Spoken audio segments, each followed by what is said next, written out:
Las crónicas de Pax Hispánica.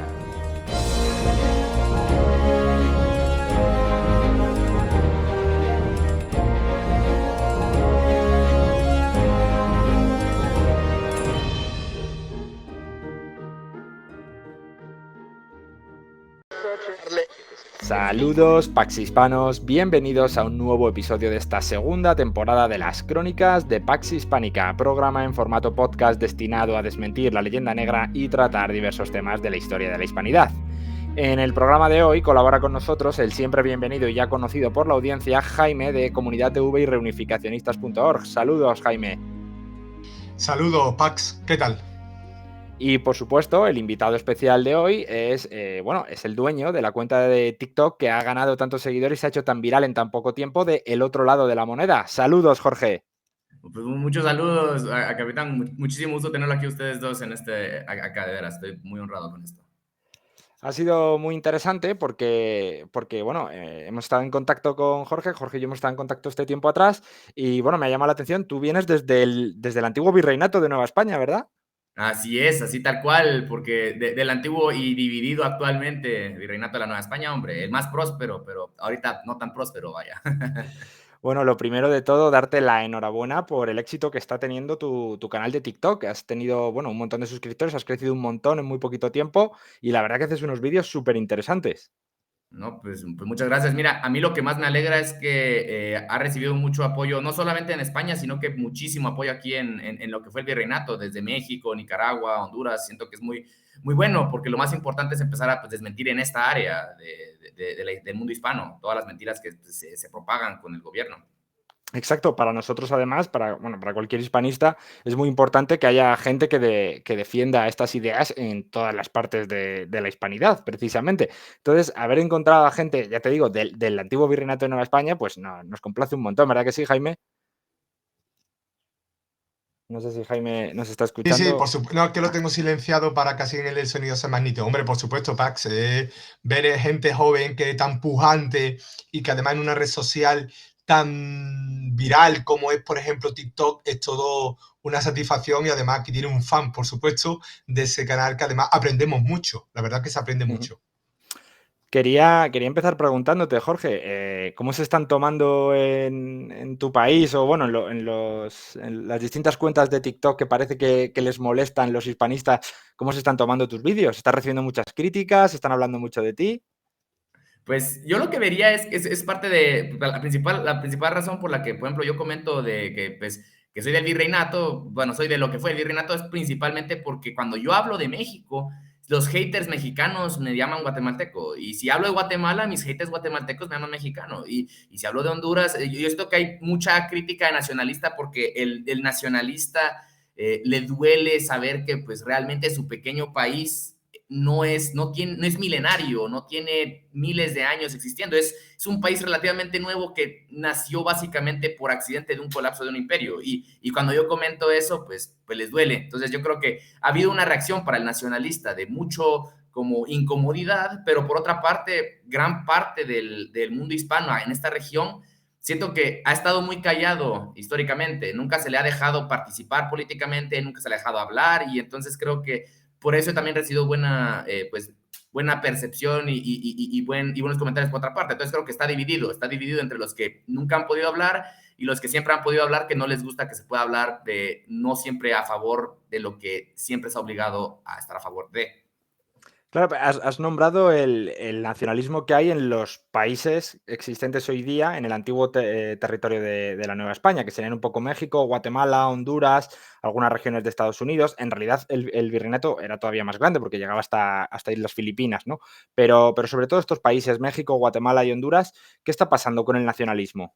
Pues yo lo que veo es que pues mira, un tema bien interesante es que desde la época de la Revolución Mexicana, es decir, 1910, 1920, y las subsecuentes mini revoluciones que hubieron en Centroamérica en los 40, se ha intentado encontrar como una especie de razón de existir por parte de nuestros países, porque no sé si tú conoces mucho de la historia de lo que pasó después en la Nueva España, pero un poco como las confiscaciones de Mendizábal en España, igual aquí en lo que fue la Nueva España hubieron muchísimos confiscaciones a la iglesia, destrucción de la identidad de la iglesia, se empezó a destruir toda la identidad que existía por 300 años, y entonces la única manera en la que la han podido sustituir acá ha sido con inventarse cosas, se han inventado temas que realmente no existían. Por ejemplo, en México se inventan como la cultura náhuatl y no existe cultura náhuatl. Existen un montononón de grupos que sí, hablan náhuatl, pero no comparten nada en común. Y igual con el tema de los mayas, el tema en Honduras con la obsesión por la empira, aunque la empira simplemente haya sido un pequeño bandolero de 9 grupos indígenas. Siento que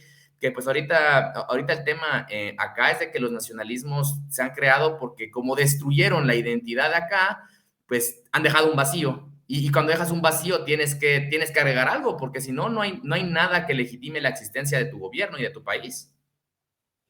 Pero estos movimientos se están dando, yo lo he notado, por ejemplo, a lo mejor tú nos lo puedes explicar algo mejor, pero yo lo he notado a nivel político, porque, vamos a decir, políticos como Andrés Manuel López Obrador ha sido muy, vamos a decir, nacionalista, o por lo menos muy crítico con la presencia española allí, como si él no supiese que México es el resultado precisamente de ese mestizaje.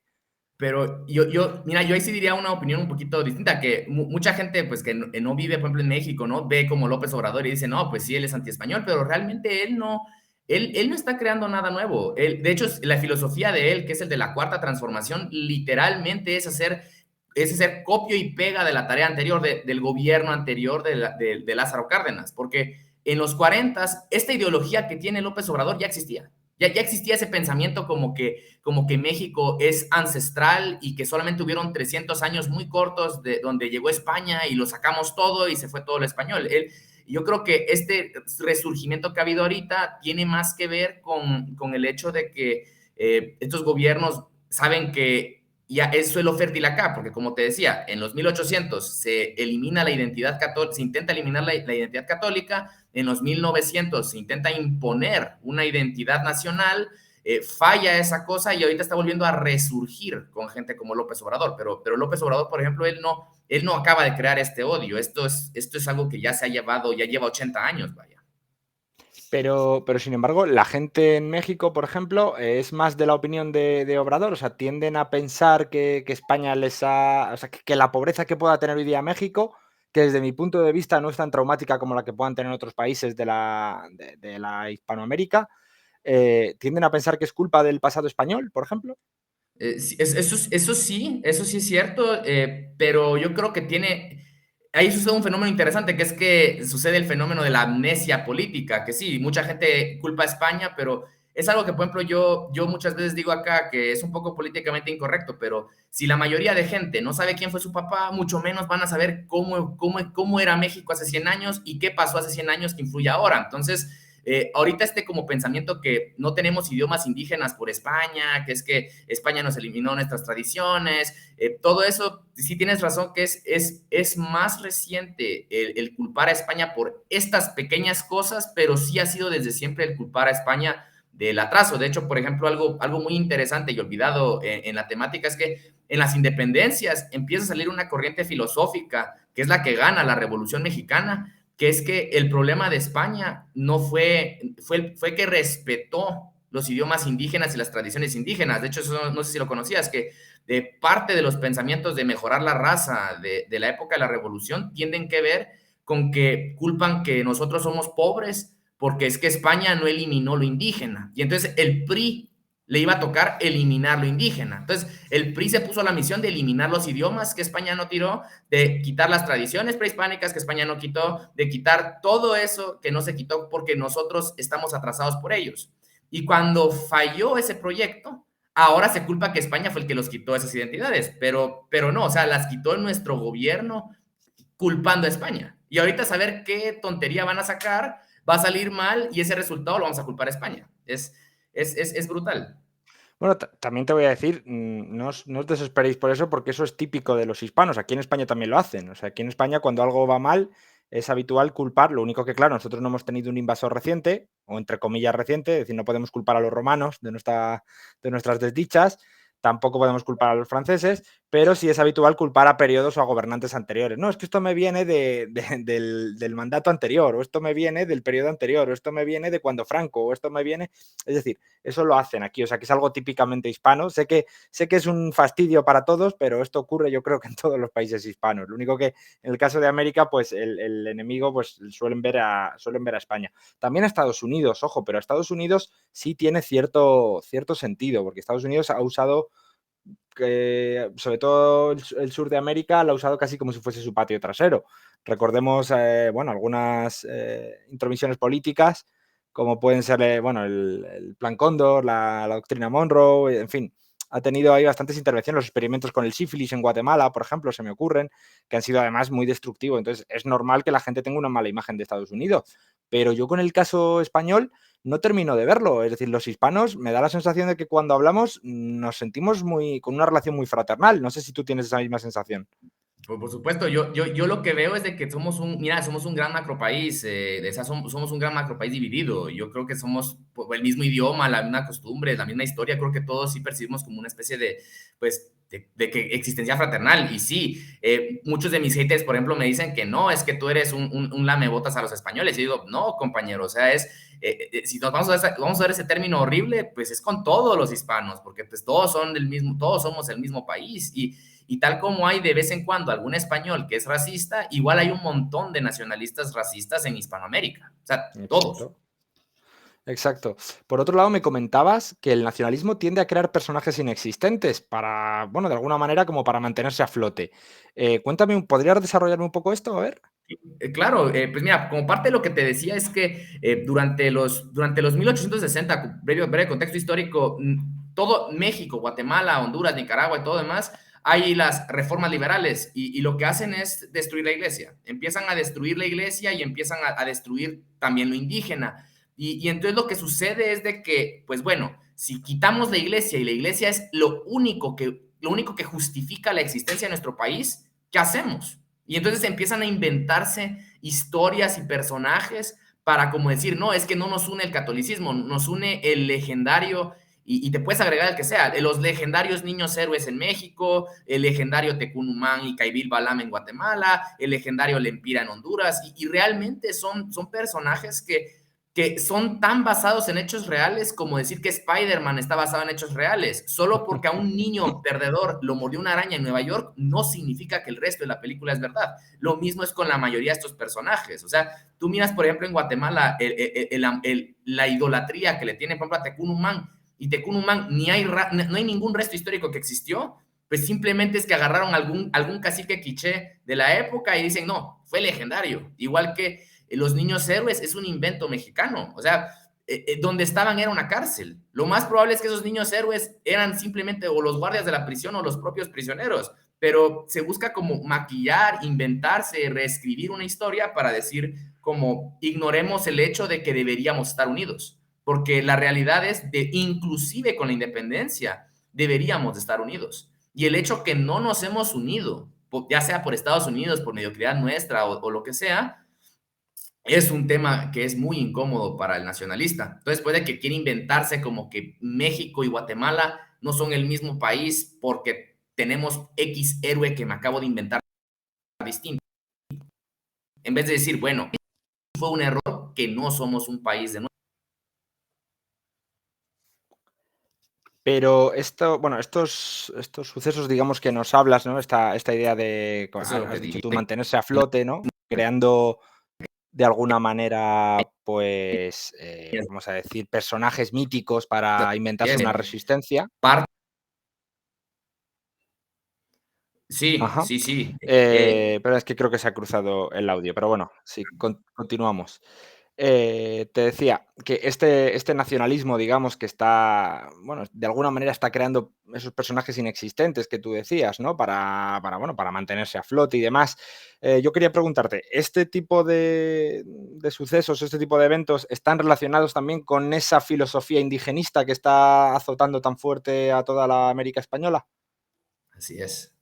Sí, yo te diría que tienen una relación muy, muy, muy fuerte. De hecho, parte de el indigenismo es una especie de supremacismo, de hecho, y sí, está totalmente relacionado, porque como te comentaba, estas filosofías indigenistas buscan como fingir que hay un Guatemala milenario que no tiene nada en común con México, cuando eso no existe, pero sí tiene una total relación con el indigenismo. Y el problema es que ahorita el indigenismo ha tenido un resurgimiento bien fuerte en Hispanoamérica. Está la famosa ola roja ahorita que la izquierda anda ganando en todas partes. No soy particularmente en contra de la izquierda, pero lo que significa esto es de que los movimientos indigenistas que buscan como ese tipo de supremacía, pureza, están ganando ahorita bastantes seguidores. Es una ola ahorita reciente.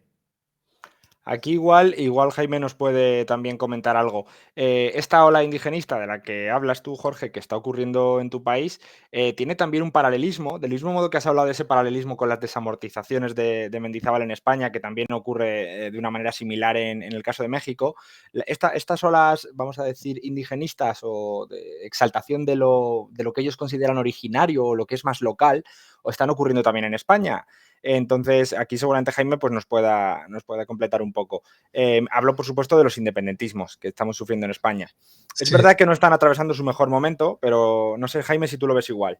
Sí, no, yo es que os estoy escuchando Pax y a Jorge y realmente lo que hay es un cierto y además, vamos, incluso alarmante paralelismo, ¿no? Entre lo que está pasando acá al otro lado del charco con lo que me está diciendo mi compatriota al otro lado, ¿no? Allí en el antiguo virreinato de Nueva Granada. O sea, realmente De Nueva España, hay... Jaime, de Nueva España. Ay, perdón, de Nueva España, ¿verdad? Nueva Granada era un poquito más para abajo, correcto.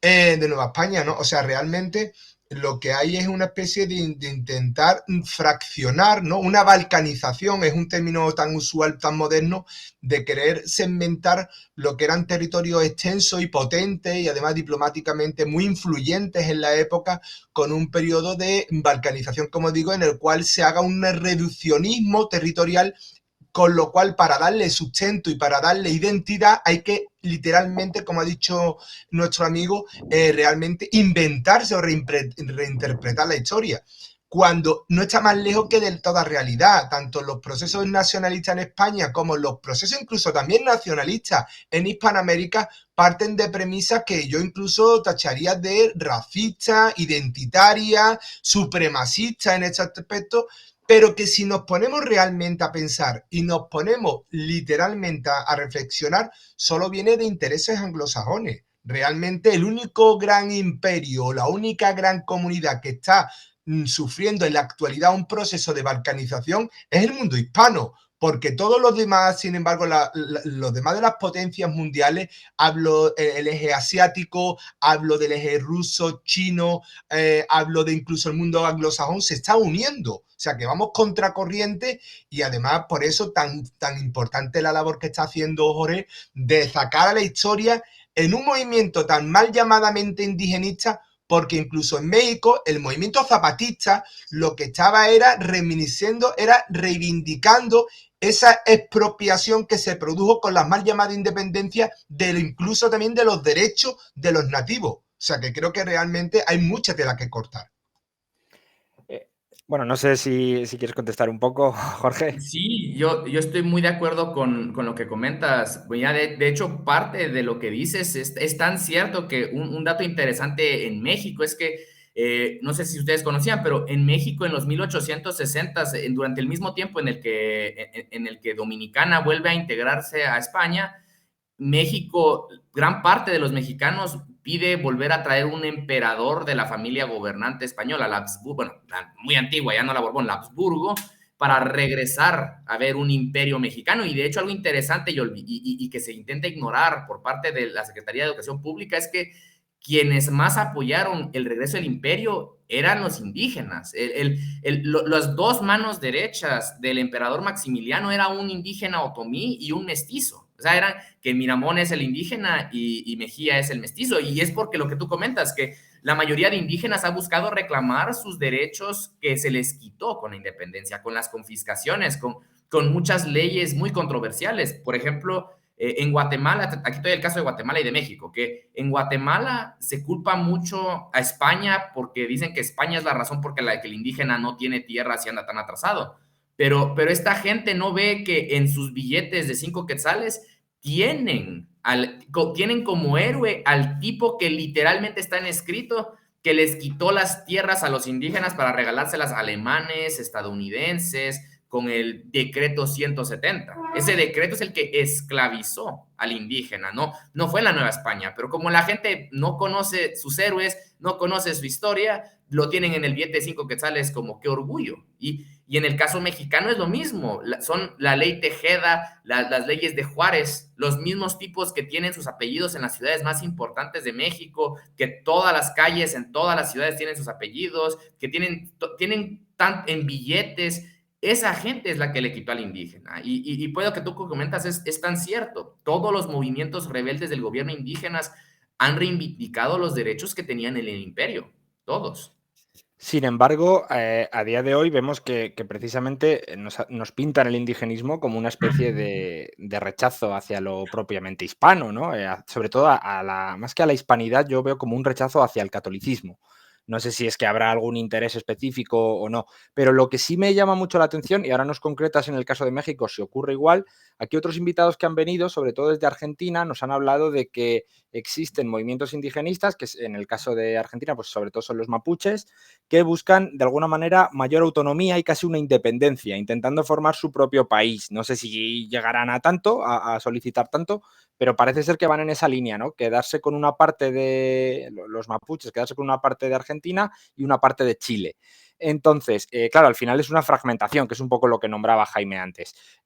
¿También se está buscando de alguna manera la fragmentación en México con esos movimientos indigenistas? Y yo diría que sí, pero yo creo que el tema mexicano, por ejemplo, específicamente el mexicano, tiene más que ver con las ideas tontas que salieron en la Revolución Mexicana que con el poder anglosajón. De hecho, yo ahí diría que tiene más que ver con la Unión Soviética que con el tema anglosajón. Y la razón por la que digo eso es porque la Unión Soviética en los años 40, 50 empezó a propagar esta ideología que se llama etnopopulismo en todo el mundo como manera de quitarle a Estados Unidos esferas de influencia, ya saben, Guerra Fría. Y en México, el gobierno mexicano, que admiraba mucho a la Unión Soviética, se pegó un balazo en el pie y entonces copió el sistema etnopopulista. Los movimientos separatistas indigenistas que hay en México, con excepción, por ejemplo, de los zapatistas, tienden a ser creados con ideas que el propio gobierno creó. El propio gobierno ha creado nociones de ideas de que hay una especie de macrocultura que históricamente ha sido olvidada por los españoles, que los españoles la maltrataron. Por ejemplo, ese es el caso de los mayas. O sea, uno de mis videos más controversiales que yo he sacado es de ese tema, que yo insisto que los mayas no existen, porque los mayas es un concepto que se inventó la Unión Soviética y el gobierno mexicano. Pero yo lo que te diría es de que en la balcanización que hay en Bolivia, que hay en Argentina y Chile, sí tiene esa diferencia frente a la de acá, que la de acá es una política que muy tonta que sacaron los gobiernos de acá intentando imitar la Unión Soviética. Eso te diría, eso es un poquito distinto al resto. Puede que si tú miras, por ejemplo, si un día vienes a México, por ejemplo, tú vas a ver muchas estatuas en la capital y en todas partes que parecen sacadas de la Unión Soviética, muestran a un indígena que parece físico-culturista, muestra como una identidad que se parece a la soviética y entonces mezclan como lo soviético con lo prehispánico y sale algo bien curioso, eso es muy mexicano.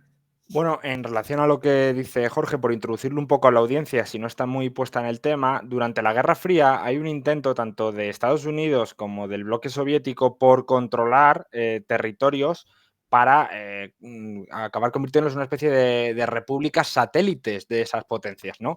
Entonces, Rusia también lo que intenta precisamente es crear una influencia lo más grande posible en América del Sur y luego también en Centroamérica y, por supuesto, en el norte de América con México, porque es lo que más le interesaba para desestabilizar a Estados Unidos. Esto, obviamente, Estados Unidos también lo hace y vemos, bueno, como lo hemos nombrado ya, algunas iniciativas como la del Plan Cóndor, ¿no? ¿Qué pasa? Que lo que temen precisamente es que esos países que están cerca de sus fronteras puedan acabar siendo satélite de la URSS, ¿no? Entonces se da ahí un poco una pugna, ¿no? Por a ver quién controla esos territorios. Y esa influencia que intentó la URSS, que también se traduce en algunos pensadores. Creo recordar que Reinaga estaba metido en ese tipo de conflictos también, hablando de esa causa indigenista. Bueno, incluso, vamos, a mí la sensación que me da cuando he leído a Reinaga es que lo que busca es llenar el corazón del indio de odio, totalmente, contra aquel que no considera originario, con lo cual, vamos, esto nos relaciona bastante con el tema que quería sacar ahora, y es ese paralelismo que se da entre las ideologías de odio, como es el antisemitismo, y que tiene alguna relación con el indigenismo. Jorge, cuéntanos. Yo creo que tiene demasiada relación. Mira, si tú escuchas los discursos de odio de la Alemania de los años 30 y tú escuchas el discurso indigenista que hay en muchos casos en México y sobre todo en la región de Centroamérica, ves que tienen mucho paralelismo. Por ejemplo, uno de los videos más recientes que hice, digo que la capital azteca, Tenochtitlan, no olía bien y la gente se ofendió. Y yo lo que digo es, a ver, no había ninguna ciudad en el planeta que oliera bien hasta los 1900. Aún ahorita huelen mal. ¿Cómo no iba a oler mal una ciudad que el desagüe era en la calle donde caminas? O sea, obviamente iba a oler mal, pero este paralelismo que hay entre el antisemitismo y los pensamientos de odio y el indigenismo es que ambos tienen una idea como que, para empezar, que el enemigo es débil y fuerte. Entonces, tal como la Alemania de los años 30 decía que es que los judíos son inferiores, bla, bla, mentiras, puras mentiras esas, también decían que controlan el mundo. Pero entonces es como, a ver, si son tan tontos, inferiores, ¿cómo controlan el mundo? O sea, no tiene sentido. Pero ese paralelismo lo ves en el indigenismo, que es que los españoles eran sucios, atrasados, ladrones, no sabían hacer nada. Pero es que son muy fuertes y poderosos que duraron 300 años. A ver, ¿cuál es? O sea, si es débil, no puede estar 300 años gobernante. Si es tonto, no puede haber hecho alianzas con cientos de grupos indígenas en un par de años, ¿no? Es muy contradictorio. Y entonces tiene esas contradicciones.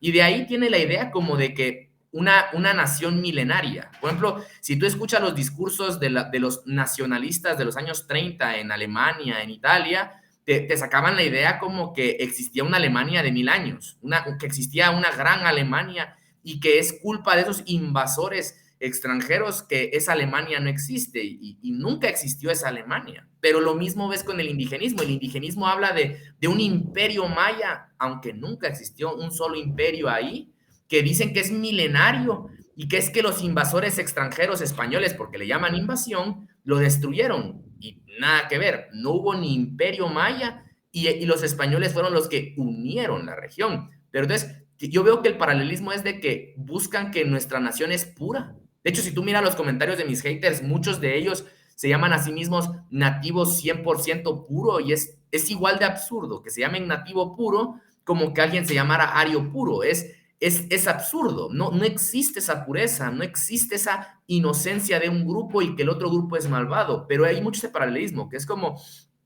que los nativos son 100% puros buenos y estos invasores son totalmente malos y tontos y los que salieron con ellos son traidores. Pero a ver, los indígenas que están vivos son los que salieron con esos traidores, o sea, ¿qué son? Son traidores entonces todos los indígenas actuales. Entonces, pero yo veo ese paralelismo mucho, que es como ignorar la historia y crear una idea como de pureza, de nación milenaria y como último, que el enemigo es fuerte y débil a la vez. Yo sigo esos paralelismos. Yo también lo entendí un poco así. Yo creo que tú has sabido explicarlo mejor de cómo yo lo tenía en mente, pero sí, estoy bastante de acuerdo. No sé, Jaime, si quieres añadir algo a esto que ha dicho. A mí me ha parecido muy interesante. No, totalmente. Aparte, tiene una base muy sólida lo que dice Jorge, porque además lo sustenta también escritores historiadores como Marcelo Gullo. De hecho, Marcelo Gullo dice en uno de sus postulados que el propio nacionalsocialismo se fija históricamente en el retrato de Simón Bolívar, cuando hace ese anuncio de la guerra total contra España, en la cual pone precio y escalafones en la escala militar según el número de cabezas de españoles que tú mates indistintamente, hombres, mujeres o niños. Eso lo hace el nacionalsocialismo en el año 39, 40, con la solución final también. Y el hecho además del antisemitismo, como tú bien dices, Jorge, y tu Pax, es también el hecho del mismo discurso, ¿no? Son inferiores, nos han roto la pureza. Acordémonos también de la Alemania del 36, cuando decían que ellos venían de una raza aria, de tiempos inmemoriales.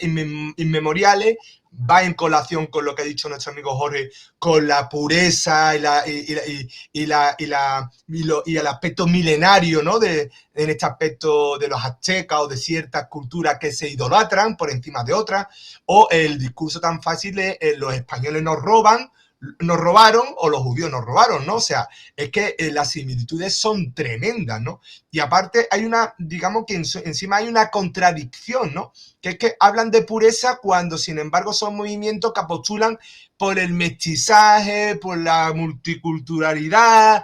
O sea, tienen un discurso que es difícil de entender porque por un lado atacan un cierto enunciado como es el mestizaje, pero sin embargo abogan por ese mismo mestizaje. O sea, algo difícil de entender, ¿no? O sea, que coincido plenamente con Pax y con nuestro invitado, por cierto, con Jorge, por supuesto.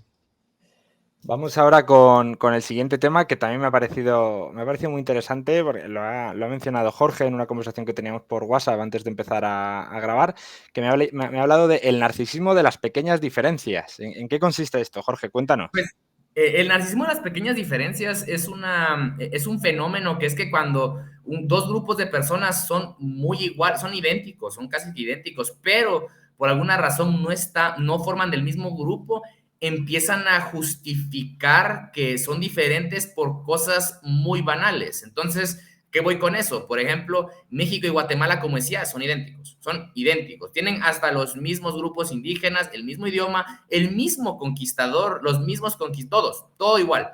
Pero entonces, como no son del mismo país, porque ha habido un interés extranjero en que no haya un solo país unido, empiezan a enfocarse en qué pequeñas cosas puede diferenciarse. Entonces, esas pequeñas diferencias es un narcisismo, es como yo soy tan importante que la otra persona que es exactamente igual que yo, no es igual, es menos por las cosas más banales, es que no tienen mariachis, wow, o sea, qué diferencia, ¿verdad? No, es que en Guatemala se come chuchito y acá se come tamal oaxaqueño, wow, hombre, qué diferencia, y realmente son diferencias demasiado banales, demasiado pequeñas, demasiado tontas, que realmente no justifican la creación de un país, pues solo porque en Guatemala utilicen 10 palabras diferentes para referirse a 10 cosas diferentes, no justifica que haya un país acá y un país acá y que se odien mutuamente.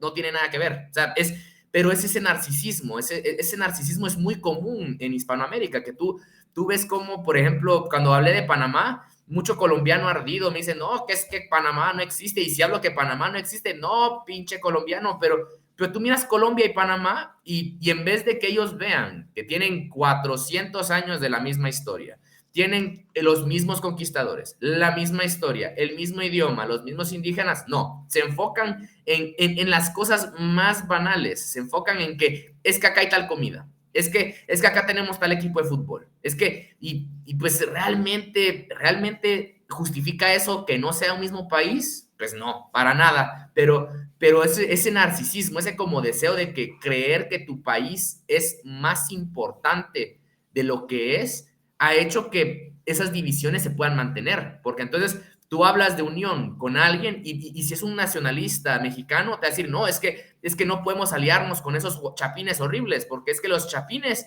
utilizan el vos en vez del tú, órale, y ignoras todo lo demás, supongo. Y lo peor es que, como te digo, México en sí mismo tiene muchas diferencias, pero el narcisista solamente ignora toda la diversidad que hay en México y se enfoca en que el estereotipo mexicano de la Ciudad de México no se parece al estereotipo de la capital de Guatemala. Eso es el narcisismo de las pequeñas diferencias, básicamente. Bueno, voy a añadir a esto que has dicho que me ha parecido súper interesante porque me hace perdonar, pero claro, es que yo estas cosas que cuentas, si le cambias 3 o 4 términos, me parece que me estás hablando de España, porque está ocurriendo igual. Es decir, aquí se está potenciando de alguna manera las diferencias entre los españoles para que eso sirva como elemento balcanizador. Y esto está ocurriendo de tal manera que, bueno, en España existen lenguas locales que siempre han tenido cooficialidad con el castellano. Y el castellano se ha usado de lengua vehicular. El tema es que a base de tantos siglos, al final la gente pues ha acabado aceptando más el castellano. Esto no quita que haya multitud de lenguas dentro de la península. Algunas son idiomas, otras son dialectos, pero así ocurre, ¿no? En el caso del catalán, por ejemplo, pues ese sí que ha perdurado hasta hoy, porque los catalanes siempre han querido hablarlo. Bueno, está bien, siempre con la cooficialidad. El euskera también ha predominado y luego también el gallego. Esos son un poco los tres más grandes. Dentro del catalán, además, hay variantes que, bueno, pues ahí hay bastante debate. Tampoco me quiero yo pillar los dedos, pero tenemos el valenciano, que algunos lo consideran un idioma propio y otro un dialecto del catalán, otros al revés, dicen que el catalán es un dialecto del valenciano. Bueno, ya ahí ya no me meto en esas polémicas, porque la verdad que tampoco tengo una formación tan amplia como para poder debatir de forma interesante, ¿no? Y luego está el mallorquín, que también sería pues otra variante de estas lenguas. En ocasiones a mí me ha pasado, yo tengo amigos valencianos y me han hablado en valenciano y les he entendido, es decir, bueno, pues podemos hablar de lo que se parecen los idiomas, podemos hablar de que los dos sabemos el mismo idioma o, por otro lado, que parece que es lo que se fomenta, podemos hablar de cómo se diferencia, lo diferentes que son y lo enemigos que tenemos que ser porque no hablamos la misma lengua, porque yo uso una ñ y tú usas una cedilla, porque yo tengo un acento y tú tienes otro, porque el baile regional de mi comunidad es distinto al baile regional de la tuya. No sé, Jaime, esto cómo lo ves tú, porque tú además que eres andaluz, no sé si tienes Bueno, esta visión. los andaluces ya tenemos idioma propio, por si tú no lo sabes, ¿eh? Que es con la S, el seseo. Pero no, fuera broma, estoy totalmente, Pax, de acuerdo y con nuestro invitado y con nuestro amigo Jorge, compatriota, totalmente de acuerdo. Los idiomas históricamente en la corona española nunca han servido para diferenciar, incluso al revés, han servido para integrar y vertebrar. Y nunca ha habido mayor expansión y mayor riqueza y mayor protección con los idiomas que bajo con la corona española, que se han ido incluso expandiendo. Acuérdate que la expansión del imperio o de la corona española en Filipinas no se produce con españoles peninsulares, se produce fundamentalmente con los que actualmente son mexicanos y más concretamente con los chatactecas. O sea que realmente la corona supo potenciar, además de que las principales gramáticas y los principales idiomas son registrados gracias a la corona hispánica. Solo tenemos que ir a los vecinos del norte, Estados Unidos, Canadá, en la propia Inglaterra o en Australia, como prácticamente no quiero utilizar el término exterminio, pero prácticamente se borran del mapa toda gramática y todo idioma hablado en esos territorios, con lo cual creo que es un fenómeno actual. No sé si coincidís conmigo, Pax y Jorge, pero es actualmente la utilización de los idiomas como elemento disgregador y no unificador, como siempre ha sido. Totalmente con lo que comentas. De hecho, yo también agregaría un ejemplo, ya que estamos hablando también de tema como de catalán, euskera y su cambio de idioma, que en Francia, el vasco de Francia desapareció. Ese se lo tronaron los franceses, igual que los franceses desaparecieron el bretón, el occitano, el vasco, las partes El catalán que se hablaba en Francia catalán. también desapareció porque recordemos que el Rosellón, que es territorio francés a día de hoy, era territorio catalán y Francia aprovecha uno de esos revueltas independentistas para fingir que tiene que ayudar a Cataluña tal, y se acaba apoderando del Rosellón. Después de una carambola ahí del destino, se acaba apoderando y en el Rosellón, bueno, todos sabemos, Francia es de los países más centralistas que hay, uno de los estados más caros de todo Occidente, y entonces pues le ocurre esto, claro, allí son centralistas y por lo tanto esto de las lenguas locales no lo consideraban moderno ya en el siglo XVIII, mientras que la corona española, anterior a los Borbones, nunca tuvo problema en integrar reinos con distintos idiomas. Recordemos que Nápoles, las dos Sicilias, fueron parte del Imperio Español, aún incluso en época borbónica, y en ningún momento se plantea que cambien su idioma. Pero es que voy más allá. Recordemos que la catalogación de las lenguas indígenas, es decir, ponerlas por escrito, que en la América precolombina no estaban por escrito esas lenguas, el náhuatl, el quechua y demás, eso ocurre bajo dominio español. O sea, es decir, si nos han llegado hasta el día de hoy las lenguas, son precisamente por la época imperial española. Total. Y además, Jorge, hay que tener una cosa, no sé si coincidiréis conmigo, pero una cosa que en Rurificacionistas hemos dicho muchas veces, que es que el español no es algo extraño a nosotros, es propio a nosotros. La capital comercial, económica y posiblemente social de la época no estaba en Madrid. En Madrid solamente estaba el rey y poquito más. El que vertebraba toda la coordinación del día a día de todos los virreinatos prácticamente se podría situar en México, el actual México. Entonces, cuando se habla del español como algo extraño, como algo ajeno, nosotros lo hemos dicho muchas veces. Puerto Rico pertenecía o era España antes incluso que el reino de Navarra. Lo que pasa es que lo vemos algo como siempre allá de los mares, algo que vino, nos ocupó. Es que la conformación del imperio hispánico, de los virreinatos y de la propia esencia e identidad de como hoy tenemos la tortilla de patata, ¿qué sería la tortilla de patata si no fuera una contribución de todo el imperio español, ¿no? Y como eso, ¿verdad, Jorge y Pax? Podríamos hablar de alimentos, de música, de cualquier cosa, ¿no? Es que lo vemos como algo ajeno a nosotros cuando es intrínseco de todos nosotros. Era tan español un tío de Guadalajara, México, como un tío de Guadalajara aquí en Castilla, del otro lado del charco. No sé si no me he extendido mucho, pero no sé si queréis coincidir o no coincidís conmigo. Cuéntanos, Jorge. Pues yo estoy totalmente de acuerdo con lo que comentás. Mira, es totalmente cierto que todas las tradiciones ya están mezcladas con algo o indígena o español, y entonces hay que ver esa unidad. De hecho, eso es lo que principalmente quiero dar en mi canal a conocer, como a ver, es que somos lo mismo, somos una gran unión. Hubo gente del Perú que gobernó en Ciudad de México y viceversa. O sea, por ejemplo, una cosa poco recordada es que Hernán Cortés entró en la quiebra por el comercio que él le metió a que comerciara entre Perú y Ciudad de México, o sea, entre Lima y Ciudad de México. Entonces, realmente siempre ha habido una unión entre todos. Ha habido una unión que se ha olvidado, se ha destruido, se ha ignorado. Y entonces sucede el fenómeno que originalmente el gobierno la destruye para imponer su idea, luego de eso se olvida y luego de eso nunca pasó y nada que ver. O sea, es como, por ejemplo, o sea, realmente el tema es, tenemos que recuperar lo que se destruyó y recordarlo, porque está olvidado y está destruido. Y sí. Bueno, para el que le pueda interesar ampliar este tema del narcisismo de las pequeñas diferencias, porque estamos viendo, según comentamos Jorge y Jaime y yo, parece que es un fenómeno que está ocurriendo en todos los países hispanos, tristemente, y que probablemente tenga como objetivo esa balcanización, esa fragmentación que además conlleva a un debilitamiento de nuestra cultura hispana, ¿no? Pero bueno, yendo a otro tema, cuéntanos, ¿qué es eso también? Otro tema que había propuesto Jorge, que a mí me ha parecido también muy interesante, es la creación de una civilización milenaria y pura, igual que los alemanes o incluso el nacionalismo blanco en Europa. Pues yo lo que te diría ahí es de que tiene como bastante que ver con lo que te comentaba de la relación entre el indigenismo y la supremacía, que es que la idea de la nación milenaria es que es imaginar como que hubiese una unión antes de, por ejemplo, muchos videos muy virales en México son como cómo sería México si no hubiera pasado la conquista, y te pintan como que, para empezar, como que México hubiera existido, ¿verdad? Para empezar.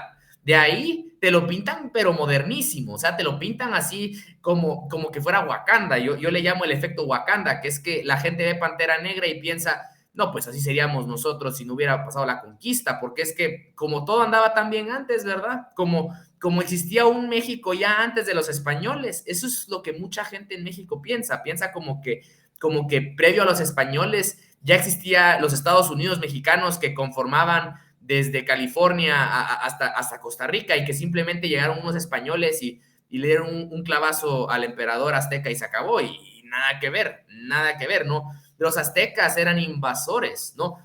México, es imposible que México sea una nación milenaria, una nación que ahí sí, que tenga miles de años, si los aztecas apenas tenían 300 años o menos en Tenochtitlan. Los pipiles en el tenían 200 años cuando llegó Pedro de Alvarado, y así con cada uno, o sea, la mayoría de grupos llevaban apenas unos cientos de años en esa región específica. Y eso, pero eso es algo incómodo porque al admitir eso, se tiene que admitir que México es un invento en todo sentido español. Un criollo, pues, español, Agustín de Iturbide, el actual México es los reinos de la Nueva España que no se dividieron, o sea, no existe eso, pero hay mucho en el pensamiento nacionalista como que no pueden pensar que el enemigo que tanto se detesta resulta ser el padre de la nación que tú tanto estás obsesionado por. Pero eso tiene que ver el tema de lo milenario, que le incomoda, igual que a los alemanes en los años 30 les incomodaría ver que Alemania no estaba compuesta por puro protestante rubio, no, Alemania tenía judíos, gitanos, católicos, polacos, y checos, un montón de diferentes grupos, pero eso es incómodo porque entonces va contra el discurso de nuestra gran nación destruida por los invasores extranjeros. Pero yo diría que eso tiene que ver con lo milenario, que es un tema muy interesante y muy ignorado, vaya, que no se menciona, que debería de hablarse como el supremacismo que es, por lo intolerante que es.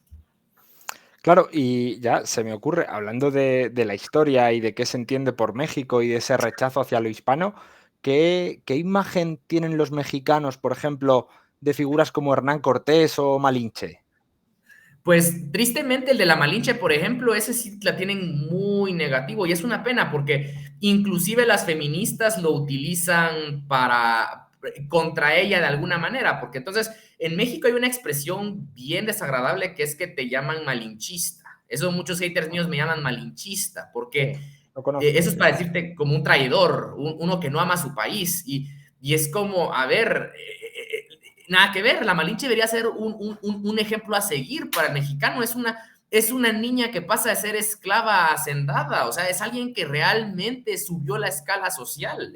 No veo el odio, pero igual sucede con el tema de Hernán Cortés. Hernán Cortés es tan odiado, yo le he mencionado que qué triste que la única ciudad que tiene el nombre de Hernán Cortés queda en Honduras, no en México.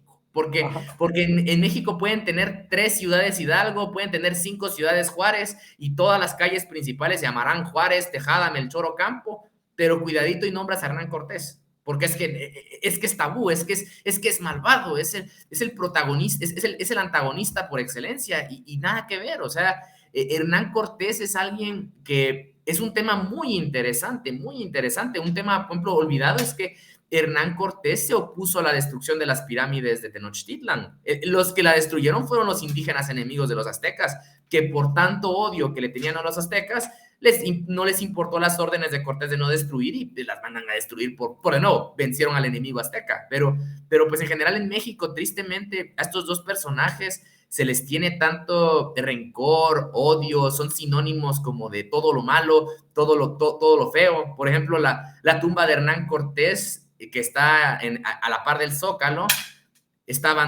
nadie sabe que está ahí, apenas hay una plaquita blanquita bien chiquita que dice, por cierto, aquí anda Hernán Cortés, y creo que está chiquita porque si estuviera grande ya la hubieran tirado, como de hecho la querían tirar. Algo también, Hernán Cortés tan odiado ha sido desde la independencia para justificar la independencia, que los restos de Hernán Cortés se los quedaron la familia del señor Lucas Alemán para que no se los robara la gente, porque la gente quería robarse los restos para quemarlos, destruirlos y mentarle, o sea, odiarlo, como que fuera el propio diablo. Y es una pena, es una pena. Hemos nombrado el término malinchismo. Para los oyentes que a lo mejor desde España no sabéis exactamente lo que significa, pues se define algo así como una especie de odio a lo patrio, odio a lo autóctono, a lo propio, que sería un poco lo opuesto al chauvinismo, que es algo así como pensar que lo tuyo es lo mejor por ser de tu país, ¿no? Es un poco el antónimo, digamos, del malinchismo del chauvinismo. Entonces, por ejemplo, quería preguntarte, Jorge, bueno, a lo mejor es que ni siquiera has conocido, pero Martín Cortés, el hijo de Hernán Cortés y Malinche, no es, o sea, porque, por ejemplo, yo, desde mi percepción, considero a Martín Cortés como, si no el primero, al menos de los primeros mexicanos que existen. Es fruto de ese mestizaje, nace allí, es precisamente, bueno, pues lo que es un mexicano desde mi punto de vista al menos, ojo. No pretendo tampoco que nadie se ofende ni que nadie, porque luego la gente rápido se lleva las manos a la cabeza, pero desde mi punto de vista, Martín Cortés yo lo llamaría como el primer mexicano. No sé qué imagen tienen ahí. ¿También es negativa la imagen de Martín Cortés?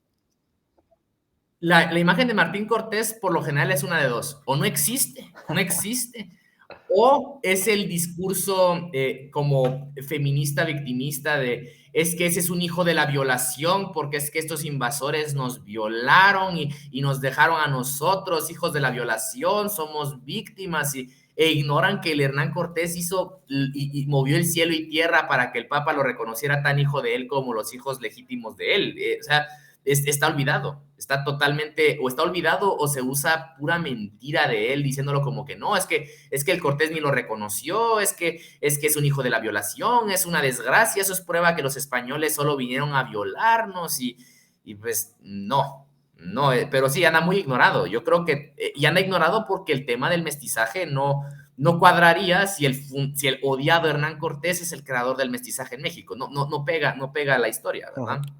Pues sí, pues la verdad que es una lástima que haya tanto desprecio por lo que somos realmente. Insisto, no desesperes en tu lucha porque la verdad que lo que estás haciendo es increíble. Yo te admiro un montón, me encanta tu cuenta de TikTok. Desde aquí animo a todos los que estéis viendo este vídeo o escuchando este podcast, porque ya sabéis que aparte de YouTube también se publica en iVoox. Animo a todos a que sigan a la cuenta de Jorge, se llama El Otro Lado de la Moneda, ¿verdad? ¿Lo he dicho bien, Jorge? La tenéis en TikTok, no sé si tienes intención también de hacerte canal de YouTube o de Instagram. De hecho, sí, ahorita en YouTube también ya lo hice, pero no lo he subido videos, apenas he resubido un par de shorts, pero mi idea es ya subir mi primer documental este mes. El tema va a ser acerca de cómo los mayas no existen y es un invento estadounidense y soviético y francés y nada que ver con acá, pero apenas va a salir este mes porque pues ha sido un tema en la producción, es difícil. Pues lo esperamos con ganas, la verdad, porque son temas que a nosotros nos interesan mucho. Yo desde aquí, además, ya te digo, te animo encarecidamente.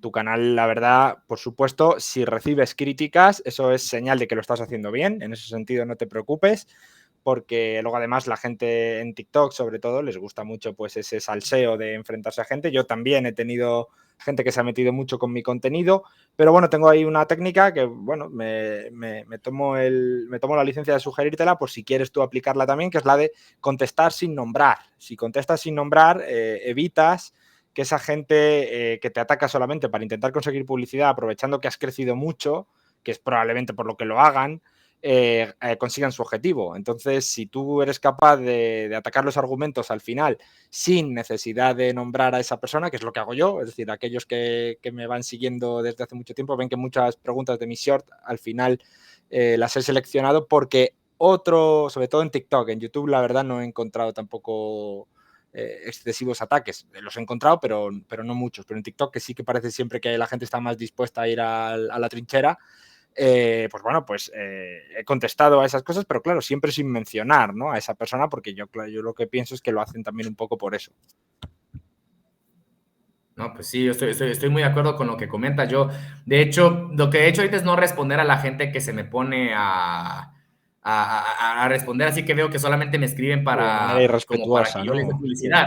No, o sea, ahí sí prefiero no responderles, pero normalmente yo sí le respondo, yo he respondido normalmente a nombre porque en general yo pensaba hacerlo así, pero me parece muy sabio lo que tú haces, que es como atacar la idea, no a la persona. Eso es. Porque no busco tampoco que se cree ese enfrentamiento. Hay que tener en cuenta que cuando ya vas teniendo muchos suscriptores o muchos seguidores, es habitual que si tú nombras a alguien y le criticas, luego vaya mucha gente también a ensañarse con él y no es el objetivo de esto. Precisamente el hispanismo lo que queremos divulgar es una idea de fraternidad, no de enfrentamiento. Obviamente hay gente que pretende fomentar el odio, pero no debemos caer en eso, ¿no? Totalmente. Y de hecho, algo que agregaría yo ahí es que en general, inclusive el nacionalista tan recalcitrante que hay es prueba que somos un gran país, porque en todo, desde España hasta Argentina, de México a Cuba y de Cuba a Venezuela, en todos tenemos a las mismas personas. Tenemos al lunático socialista, tenemos al lunático amante de lo anglo, tenemos al lunático que cree que su específico grupo es el mejor milenario, todos son exactamente lo mismo, y eso es prueba de que somos lo mismo, en todos, por algo, por ejemplo, yo en mi opinión, cuando ganó la selección de Argentina en el Mundial, la mayoría de gente en el mundo hispano prefirió eso a Francia, pero aunque no tenga nada que ver con nosotros, pero porque hay ese tipo de fraternidad. Por algo es de que, por ejemplo, el 100 años de soledad es un libro que le fue bien en toda Hispanoamérica. Exacto. Porque es el pensamiento hispanoamericano. Ahorita ya creo que ya no nos da mucho tiempo, pero, por ejemplo, ese realismo mágico es tan hispano, ¿no? A mí me gusta decir que no es realismo mágico, es realismo. Esa es la perspectiva de la mayoría de gente en el mundo hispano. La mayoría de gente en el mundo hispano ve esos fantasmas, leyendas, cosas mágicas, son parte de nuestra sangre en todas partes. Entonces, por ejemplo, el mito fundacional de la ciudad en donde vivo ahorita, que es de hecho, ahorita la menciono una vez, es Querétaro. El mito, no sé si ustedes lo conocen, pero se parece a los diseños de soledad. Es mágico, supuestamente es de que en un eclipse aparece Santiago Apóstol en el cielo. O sea, ese realismo, esa historia puede ser en España, puede ser en Venezuela o puede ser en Perú, porque Exacto. somos la misma macrocultura con nuestras pequeñas diferencias en cada región. Exacto, exacto. Se me ocurre también otros autores como Vasconcelos, por ejemplo, que hablaba precisamente de esa raza cósmica hispana. Cuando se habla normalmente, no sé si en México se sigue usando el término, aquí teníamos para el Día de la Hispanidad, antes se usaba el término el Día de la Raza, pero se utilizaba, a día de hoy lo critican como si hubiese sido un concepto racista, y es que no están entendiendo lo que es la raza hispana. Es que no están entendiendo que aunque se llame raza, no tiene nada que ver con el factor racial entendido como raza biológica, es un factor cultural, eso es la raza hispana, eso es lo que se conoce como la hispanidad. Entonces, claro, Vasconcelos lo deja bastante claro. No sé si has leído Vasconcelos cuando habla de estos temas. Sí, es buenísimo, además sí, es súper concreto, deja claro lo que es la hispanidad aún antes de que empiecen estos movimientos que tenemos hoy, ¿no? de hispanistas. Entonces, es algo brillante. Lo triste es que al pobre Vasconcelos, que el tipo ya nada que ver, sus libros y sus textos son los que luego el PRI y la dictadura después de la revolución se saca de contexto y empieza a utilizar para citar de por qué México es diferente al resto. O sea, es bien absurdo, ¿no? Porque el tipo habla de la unidad, de la unión, de todo lo que compartimos en común, y lo utilizan para justificar por qué no somos iguales al resto. O sea, es bien triste que sus ideas, yo pues que normalmente digo como ideas vasconcelistas con término negativo, pero porque es que tristemente el gobierno utiliza al Vasconcelos para justificar cómo México es mestizo, pero es un mestizaje diferente al resto. Y nada que ver, o sea, él no habla eso, pero sí, totalmente. Pues Jorge, llegando ya al final de la entrevista, no me gustaría acabar sin antes, hacer una práctica que hago con todos los invitados que vienen, o con casi todos más o menos, que es, que antes de finalizar, que nos recomiendes algún libro relacionado con la historia de España o con la hispanidad. No sé, algunos autores que vienen pues tienden a recomendarnos su propio libro, lo cual está bien, es perfectamente legítimo. Otros nos recomiendan alguno que les ha inspirado para escribir un libro, u otros directamente uno que les ha gustado mucho, ¿no? Entonces, te quería pedir si pudiese ser que nos recomiendes algún libro sobre la historia de la hispanidad, sobre el hispanismo, sobre la historia de España, lo que tú quieras. Claro, yo no puedo recomendar uno mío porque aún no he sacado el mío. Yo creo que si yo saco uno ya les avisaré. Creo que sería dentro de unos meses, porque ahorita lo esperamos con ganas, Jorge. Tanto Jaime como yo. Pero muchas gracias.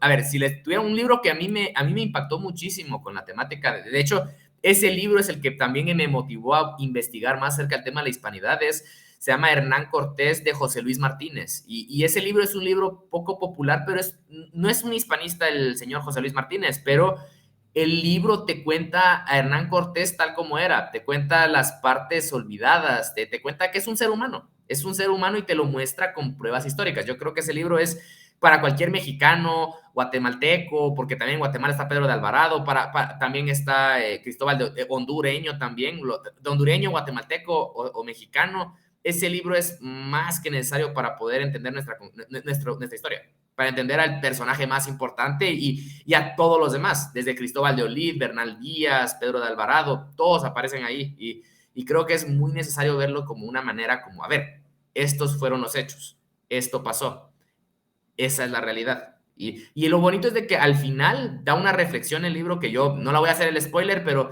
es muy bonita y creo que es válida para toda la gente que viene de todo lo que fue la Nueva España. Es muy buena, así que ese libro diría que ante todo. Perfecto. Pues ahí queda la recomendación y ya sabéis, a todos los que nos estáis escuchando, pues si queréis saber más sobre la visión que nos aporta Jorge, sobre la hispanidad, sobre el mundo hispano, sobre la historia de México, del virreinato de Nueva España realmente, pues ya sabéis que le podéis seguir en su TikTok, El Otro Lado de la Moneda. Jorge, yo creo que hemos dado respuesta a todos los temas que han ido saliendo, un poco todos los que queríamos tratar. Ha sido, la verdad, un placer tratar todos estos temas contigo. Te agradezco enormemente que hayas venido a mi canal. Ya sabes que estás invitado aquí cuando quieras y sobre todo cuando consigas sacar ese libro en el que estás trabajando, aquí puedes venir siempre que quieras a hablar de él, a contarnos lo que quieras y si acabas haciendo alguna gira por España, que espero que sí, estaré yo presente con el libro para que me lo firmes. No, pues muchísimas gracias, en serio, ya pronto será, de veras, muchas gracias por esta invitación, es un honor en serio estar acá. Magnífico. Jaime, no sé si quieres tú también decir algo ya como despedida. No, yo solamente, Pax, agradecerte también poder estar en el día de hoy junto con Jorge. Y bueno, creo que Jorge lo que expone claramente es esta nueva hornada, ¿no?, de gente joven que además un día nos tendrá que explicar cómo salió del lado oscuro, asociando el lado oscuro con la leyenda negra y venir a este lado blanco, que no es de idílico, sino simplemente, como bien ha dicho Jorge, explicar la realidad tal y como creemos que fue con los datos que tenemos y que manejamos según los legajos y según la historia, ¿no? Y además que lo bonito sea siempre, y esto ya finalizo, que lo bonito sea siempre que no insultemos, sino que discutamos, ¿no?, sobre temas que estemos en común. Y bueno, y si hay que discutir y no tienen que insultar, bueno, pues ya estamos, uno no está, digamos, ya con el título hasta que no reciba algún insulto, con lo cual ya está usted graduado, don Jorge. Pero esperemos que las redes sociales también sirvan para dialogar también, para confrontar ideas desde el respeto y desde la diferencia, ¿no? Qué bonito es tener la diferencia y poder enriquecernos a partir de ella, ¿no? Con lo cual el mestizaje también es eso. Y un abrazo muy fuerte y gracias, Pax, y gracias, Jorge, por permitirme estar hoy con vosotros en el programa de Paz Hispánica. A los oyentes que nos estéis escuchando, aunque ya lo sabéis, recalcar que podéis proponer nuevos temas o sugerencias para los próximos invitados. Y como siempre digo, si queréis contraargumentar algo, os leemos en los comentarios. Un saludo.